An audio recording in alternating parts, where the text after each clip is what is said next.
I have questions. Oh, John, you sound like Are any of them, what the fuck were they doing at any point in this movie? That's pretty much all the questions. That's pretty much my question. Okay. I mean, I get the sci-fi concept. Once I figured out what this was, the story was about, the premise, the plot, that's easy. Okay, I get it. I read a lot of science fiction, and I'm sure there's going to be a ton of things we can compare it to from that came before and came after. But there are some creative aesthetic choices, gentlemen.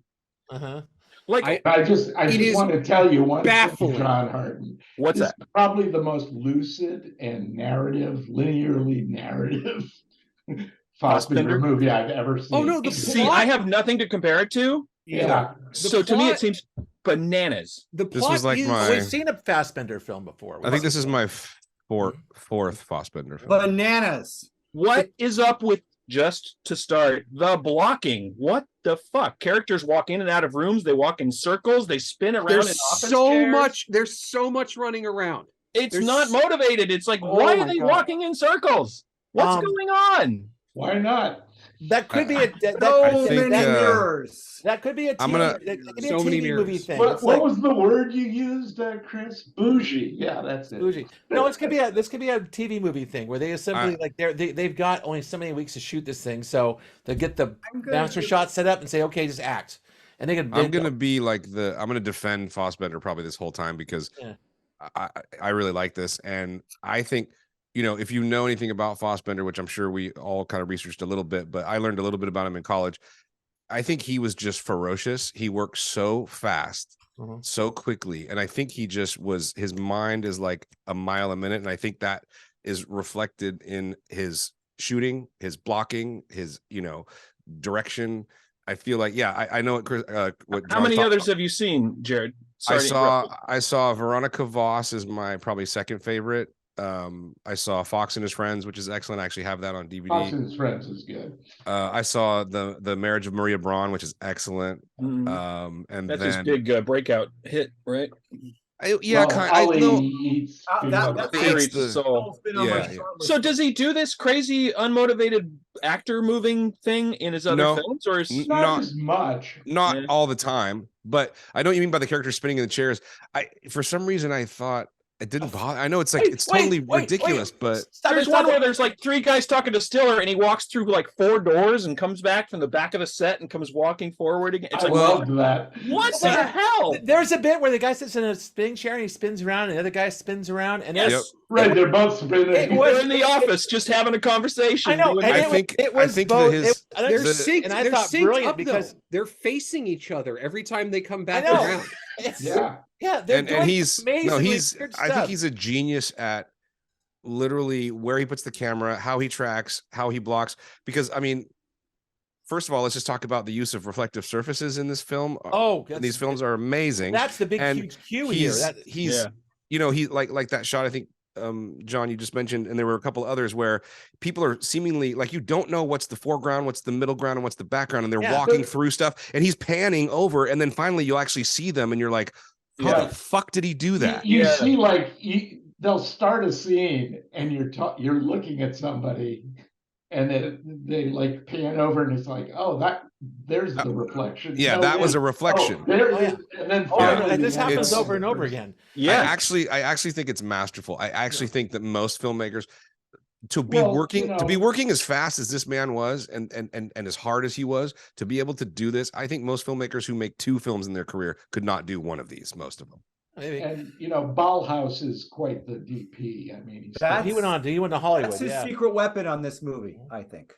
Yeah, and he used him in like half of this movie. Yeah, and I love this film is.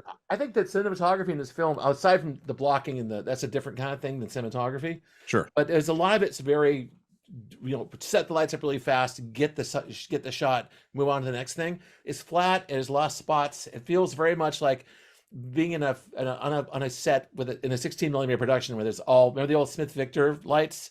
You just got to get it exposed. Those super hot lights. He's got just get in there. Talk about it comes in the second part, but the Eddie Constantine scene. It was nice to see him. We've seen him now 3 times. I know, and twice in movies I've chosen. Was he the guy? Was he the guy in the car? That guy.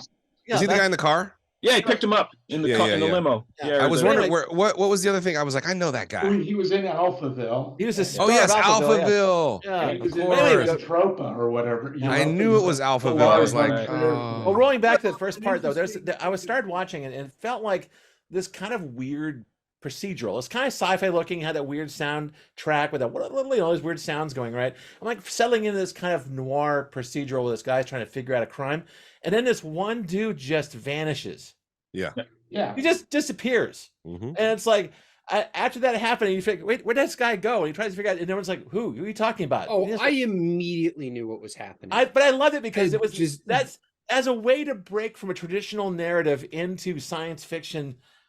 Come on, I think in that's 1973 that was a lot more effective. The problem is I'm not watching it in 1973. I'm watching it in 2023. Yes, and it's been yeah, overdone 50 years now. later, where we've had so many "this is a simulation" movies Yeah, that Mhm. none of it was surprising.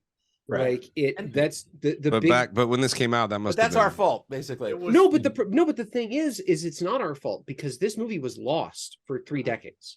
Like it was showed once on television and then it disappeared. Right. And somebody found a digital copy of it in the late 90s, and Fassbinder himself like was a fan of like tape trading and stuff like that. So everybody was like, oh, we're gonna do trading this around with people in the Fassbinder community. So that's how people started to see it. And it got so much word of mouth from that they actually were able to find, I don't even think it was the negatives. I think they were able to find just like a broadcast copy of Well, that's it. because that's why I saw the hair renegade, Yeah. things like that. Oh, You probably found a print. You Yeah. know, there's a whole scene in the documentary where they talk about they call it a fuzzy ball, and they were talking about removing it. So the DP is there today or in 2010, and he's like, no, leave it in. It'll like give people something to look at. Caught my eye pretty quick. That's for Yeah. sure. I love the way this picture looks. I love the grain. Oh, I love 60 the grain. millimeter. I love. It's so grainy. It is. I like the contrast of Lubitsch, the guy who plays Stiller, really sort of does traditional acting, and the rest of them are all doing like standing. It's like last year at Marienbad. Oh, yeah. Standing around talking, and it's like, what the fuck are they doing? No, it's worse than that. I think Yeah. there are 3 tiers of like performances or characters or even simulation in the first part. There's Yeah. Stiller and a couple other people who are real, who Yeah. have normal relations, and there's people who are a little bit off, who will talk and they'll stare off in the void or Like the one behind you. yeah. Well, no, Yeah. she's the 3rd level. She's mostly inactive and then comes to life and says a few things and deactivates herself again. No, literally. Most of the women in this film were like these robots. It's glassy-eyed robots. Yeah. that first screenshot that I shared in the chat where she's just standing there in the Yeah. background. Yes, Mhm. that happens over and over again in this film. Like I said, every woman in this movie I thought was hot and scary. Yeah. Like They're from somewhere in the uncanny valley. they're all wearing 6-inch heels, so they all tower over the men too. Right. Well, Also, and Lubitsch is those quite a eyelashes. My quite a God. short actor. They spent a lot of time on her character, that's for sure, in terms of looks. The bald guy behind Chris, he's changed it now, but he's also the set designer. Oh, okay. Guy. That guy, That guy. Kurt Robb. Dude, that guy deserves a fucking raise then. I Oh, also the guy really plays- like the guy who played Einstein. Oh, they Yeah, got- he's a funny looking dude. He's got like kind of a big nose and Big nose and kind of strange. Yeah, is that the guy with the is that the guy with the burns? No, that's No, who was that? That guy was really interesting too. Yeah, That was guy is in a that was bunch oh of that was flicks. I think he's Uli Limmel or something. dude, his sideburns were intense. Yes, they were. And There's it a was lot of not intense one, hair. but There's a two lot of people intense hair. suits. A lot of intense hair. The women have the most intense hair I've ever seen. seriously. Okay, Oh, the okay. I intense need to wig. bring it up because I don't think anyone else is going to bring it up if I don't bring it up. What the Please. fuck was going on in that scene in the first part where they're in that bar and there's just the naked women and the shirtless black dudes who are just like formlessly moving in and Okay. around each other at the bottom. That Yes. part, That. yes. It was a disco in Germany. Now you have come to my next question, Ted, which is whenever these people get a moment of leisure, they either have there was that pool party and there's 2 bar scenes, and it always turns into like this Weimar cabaret vibe. Right. The dudes are wearing lipstick and this kind of thing is happening. Well, Is and that- towards the end, at least in the second part, everybody starts wearing. The only time I've seen makeup like this is the white face in Boy and His Dog. Yeah, Oh, when yes. he's when she takes him through the house and everybody's dancing with the white makeup on. Right. And with the more white and more makeup. people, as it goes on, more and more people have the white face as it Have the gets- white face. Yeah. Yeah. I think Well, that's a little Wow. bit like because you know how at the end, I mean, spoiler alert, I guess, but well, yeah, never mind. We're not on part 2 We're yet. gonna talk about that later. But yeah, But I'll just say there's some Lynchian things. I think Lynch saw this, and let me throw a theory at you, John. I think when the way they depict entertainment here, like those guys gyrating in a club or this unusual kind of modes in all these places, we're kind of like imagine like flipping channels a little bit. We have it's like going to Disneyland. There's the black people dancing land, and then there's the weird reflective. And then there's this guy. I know. I love that guy. He's great. I love him. And his Look how weird- big his head is compared to the other 2 people in this shot. yeah, And he's behind them. there's some very interesting looking people. There's a lot of very interesting faces in this movie. Fassbinder, Part one, Fassbinder they were- basically does like Fellini, where Fellini would like pick people just because of the way they looked. Yeah. It's like I don't care if you can act, I don't care if you can like move your mouth.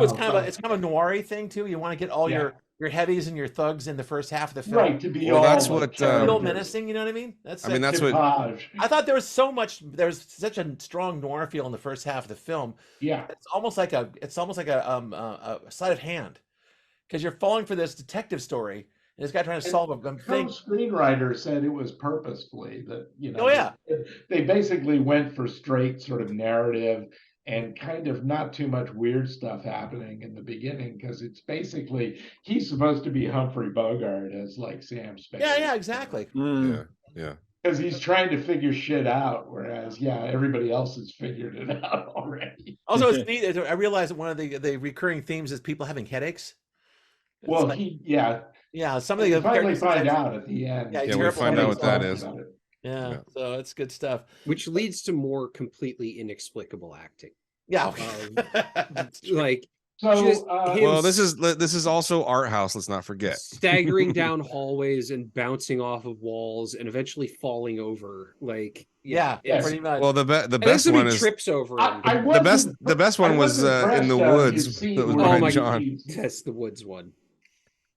where he jumps those fences and crosses the road and does that. He like it's one shot and he's doing a pretty good job, you know. Oh, He yeah. jumps like 3 or 4 fences. It's very impressive. And then at Yeah. one point gets halfway through jumping a fence and then gives up. Yeah. Yeah. Changes his mind. He gives up. Yeah. Yeah.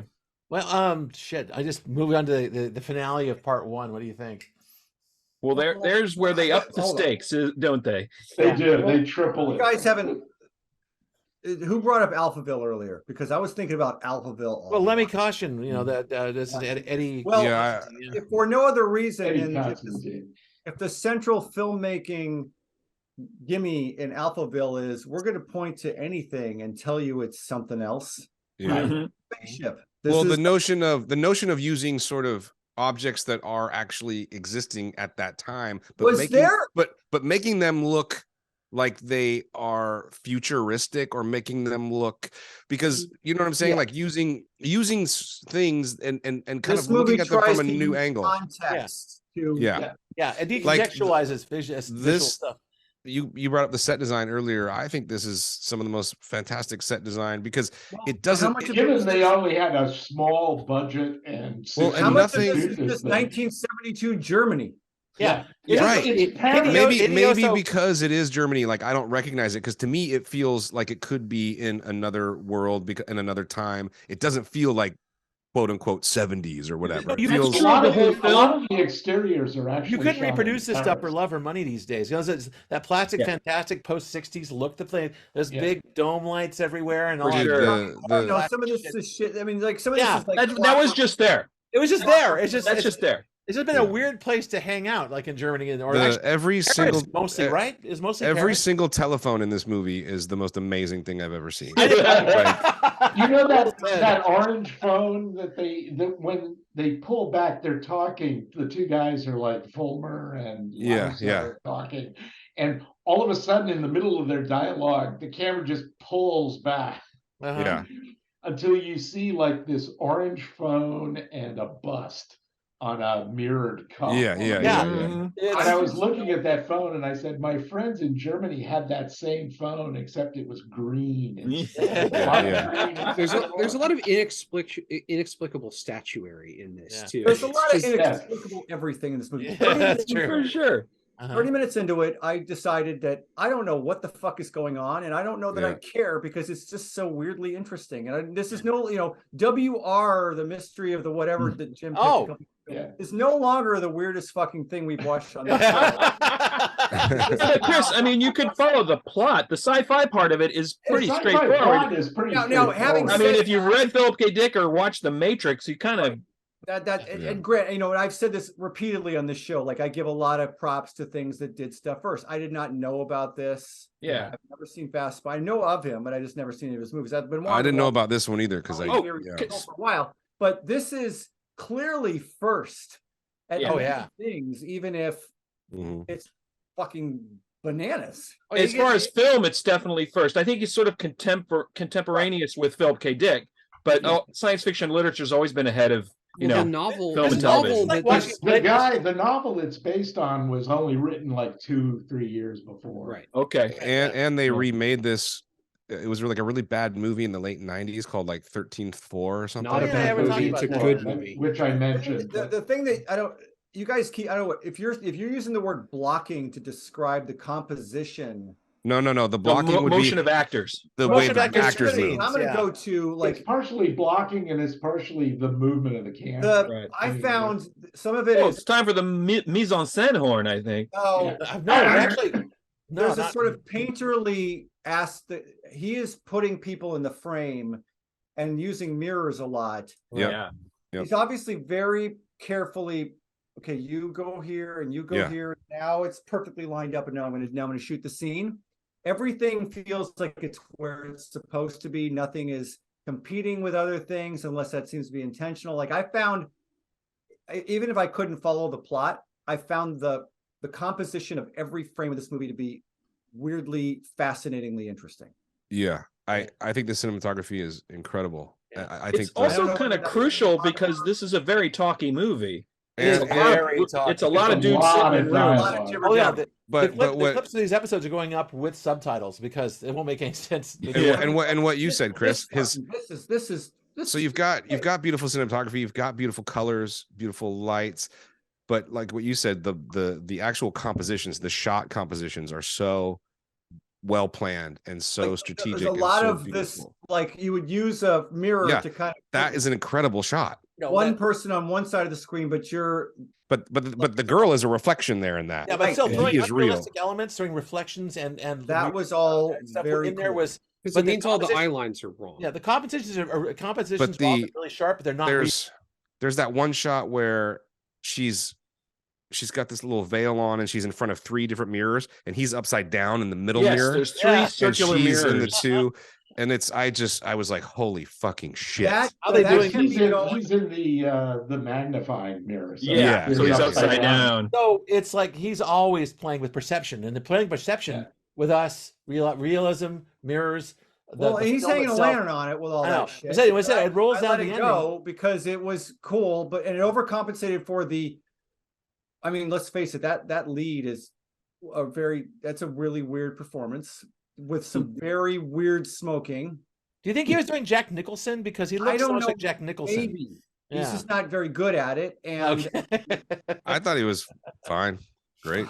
I love Chris's line about he smokes like he wants to fight the cigarette. Speaking of the first half of this movie, I couldn't not mention this scene. Oh yeah. What the fuck? Just walks away like nothing happened. Just walks away. He doesn't grab her or try to save her. He just jumps. Actually, that's the second big thing after the disappearance of that one character. This kind of random This stuff is happening. where he's You're starting to get deeper her. clues, and then Einstein shows up at the end. Just again, we're gonna put a cap on this. Oh my God, they've swapped brains or some bullshit. When Einstein shows up, it was like that was that's a Matrix level mindfuck. It's great. It is specifically reminded me of the ending of the second Matrix, where doesn't Agent Smith get out of the Matrix? And yes, he does. Exactly right. It's the same thing. Yeah. So, but then they up the ante, and Einstein tells him, "You're a simulation too. This is another level." Which was delight. I was giggling my head off when he said, "Yeah, it's great." Yes, right on. Sound design and music ranges from weird to really, really weird. Yeah, I mean, is it budget? It's really the strangest thing. The strangest thing for me was they found that Marlene Dietrich look-alike. I think her name is Zolanga, but they do 2 Marlene Dietrich songs that are in English instead of the subtitles. Well, the Foley work in this is so bad, but it's cool. The ADR though, I think. is so fucking bad. Yeah, the ADR is bad. The Foley work, but it is indicative of the time. I mean, think about the Foley. Budget. Think about the Foley in 60s pictures, and and the budget probably. It works as part of the milieu of the charm of the the picture. It puts it in, it places it in its period, and it also kind of works because we're in this simulated reality. So the fact that everything seems phony is okay, right. I think. Yeah, it's like not having legs in the metaverse. I think this is part 1 where he goes into the simulation. And he says, "Oh my God, we give these people terrible weather." It's like yes, that is in the first half. Yeah, Where is everybody? Oh, maybe it's Sunday here. Yeah, exactly. I feel like a lot of people when they watch this are going to hand wave away a lot of the acting in this because it's a simulation and they're not real and all of that other stuff. But so much of this acting is so fucking stiff and nearly unwatchable for me. Like you're not wrong. No, you're not wrong. Yeah, exactly. Yeah, it's intentional. But there's it?